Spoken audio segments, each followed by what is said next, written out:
So, ayun na nga, mga idol, welcome back dito sa JB Vlogs TV. So, eto, may test play tayo ngayon na maliit na guriyon. Ayan, biibon lang siya, simpleng-simple. So, bali may bibili kasi nito na mga bata, kaya ginawan ko sila saglit. Mabilisan lang to ang paggawa ko nito, mga 2 oras, okay na siya, gawa na siya. At wala pa akong kasama kasi nauna na yung mga kasama ko dun sa school na magpulipad. Ayan. Ito siya mga idol. Ayan. Ganda-ganda yung hangin, no? Yun. Pali ang ano na ito, ang size ng tansin na ito na pwede dito mga idol. Okay na yung size 50. Kaya na yun, okay sa nylon naman na end, yung kulay green na ganyan. Di uno, pwedeng-pwede na dito. Shoutout sa aking tagahagi sa Kiano. So yun guys, magpapalipad tayo ng dipuwet. Dipuwet na diibon. Yan, 5 dangkal. Game. Tung. Di pa nakakatono to, kaya kapag nagkaroon siya ng kiling, adjust na lang natin. Yeah, I like it. Yan. Si Kian, ano mo? Tutok mo kay Kian, yung camera. Yan. Di kaya iikot, lakas ng hangin. Game! Di ba?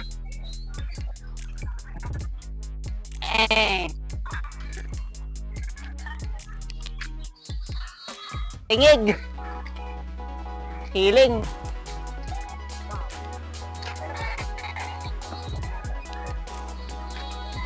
May killing siya mga idol. Ito ngayon papakita sa inyo ang sinasabi kong lado.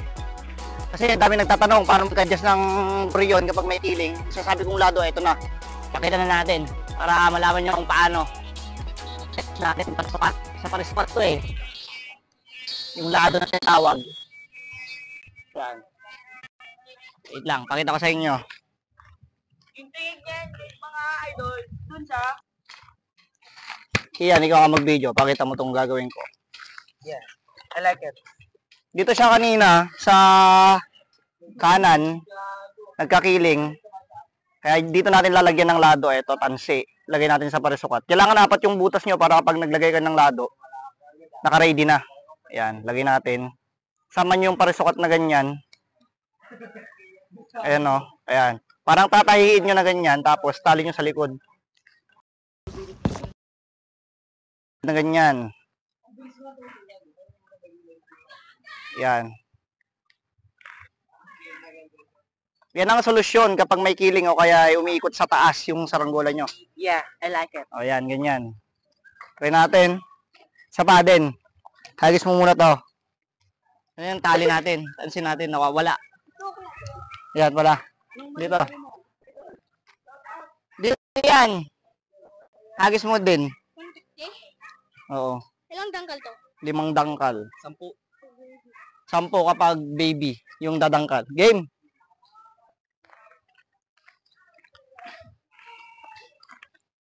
Doon. Sa may welcome, sabi niya.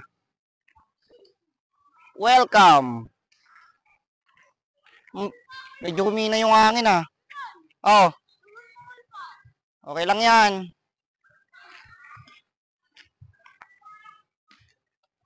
Yung tali natin, nagkakabulbul na ata.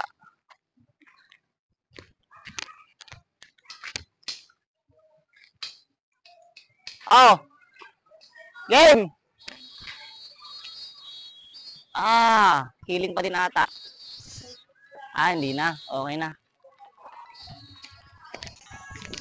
Di ba? Bumirit na siya. Antining. Sakto lang. Matining lang yung sumba niya. Yan. Ala, lasang hangin.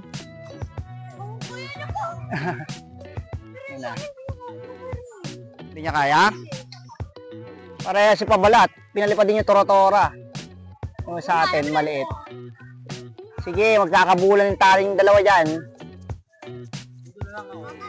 Maliit Boom! May mapuputol dyan!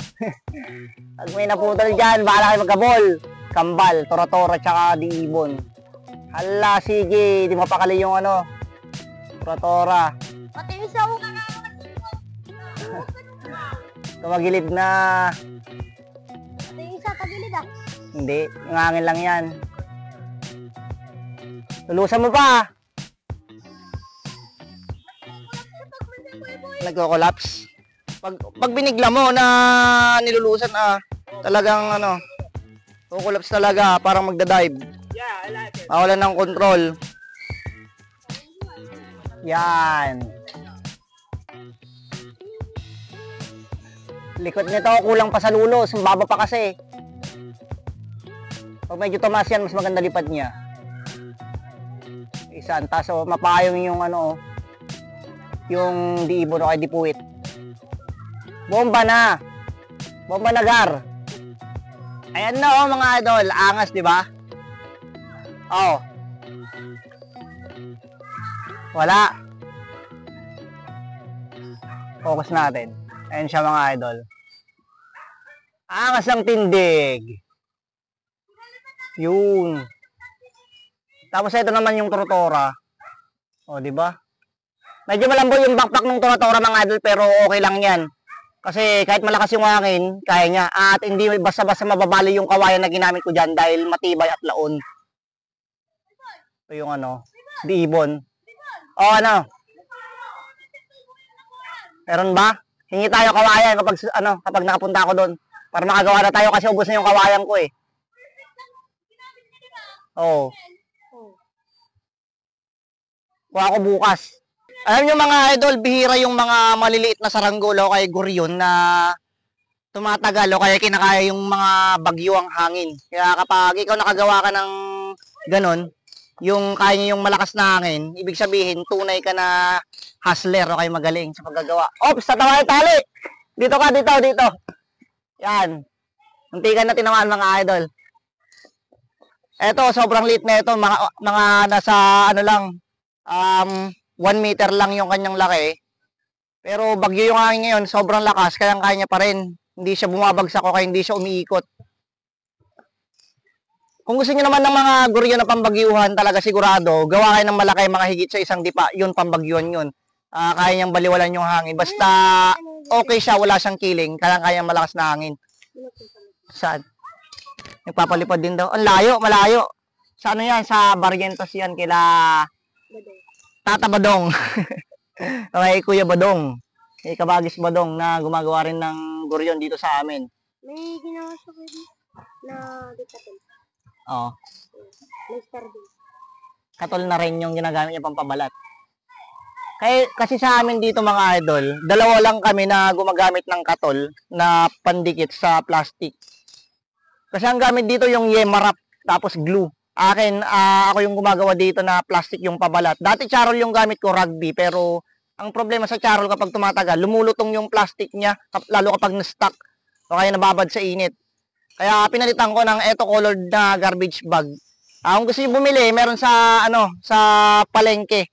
Kung wala naman sa palengke nyo, try nyo mag-search sa yellow basket ni Boss K. Makakabili kayo ng colored plastic na ganito, kagaya ng ginagamit ko. Ayan. Yung gumagawa dito dati na sa kanya ako natuto, wala na, medyo may edad na kaya retired na rin sa paggagawa. Malupit yun gumawa dati ng saranggola dito sa amin. Dalawa na. Dalawa na pala yung papalipad mga idol. Tingnan natin kung kayang abutin ng ating camera. Sobrang layo kasi dito nga sa mismong mata ko tuldok na eh. Try natin sa camera natin kung kaya niyang abutin yung ganong kalayo. Ayan sila mga idol, dalawa. Dito les, kulay asul. Dito lis yung pakpak. Ayan. Sa yan? Dito sa amin din lang, Sitio Barrientos. Sitio ng aming barangay. Medyo malaki to. Feeling ko ang buntot na ito, parang yung dispada na pinakita ko sa last vlog ko na gawa ni Kabagis Badong.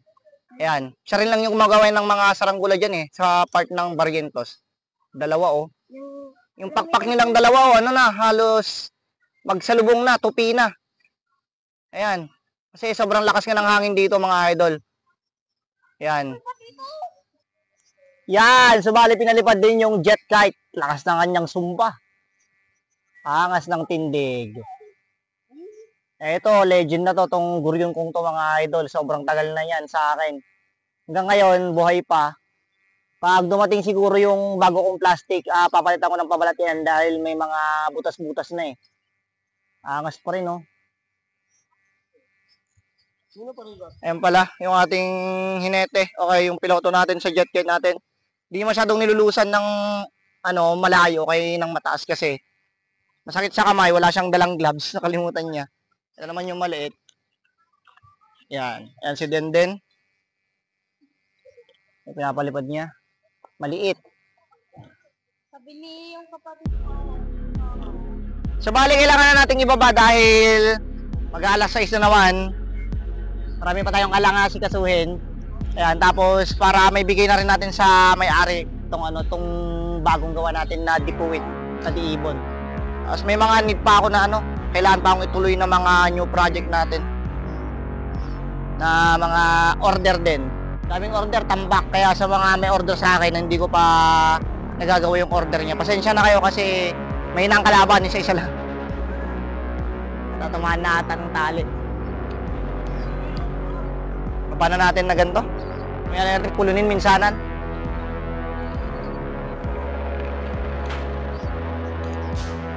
Yung sumpa na gamit natin dito mga idol, dito sa maliit, ay sako lang. Kasi hindi naman kaya ng laminating yung mga maliit na sumba eh.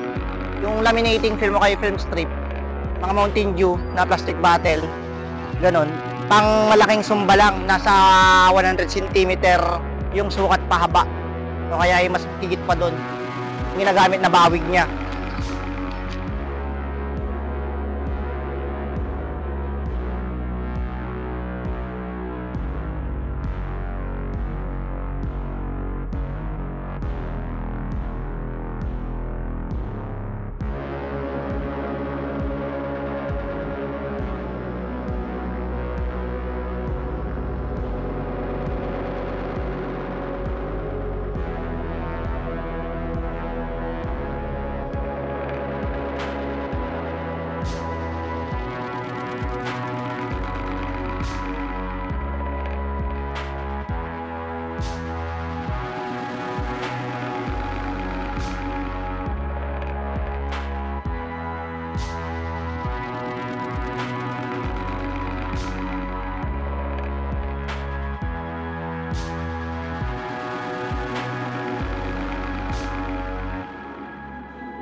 Di ba?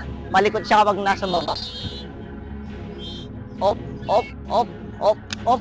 Yan, perfect landing mga idol. Yun.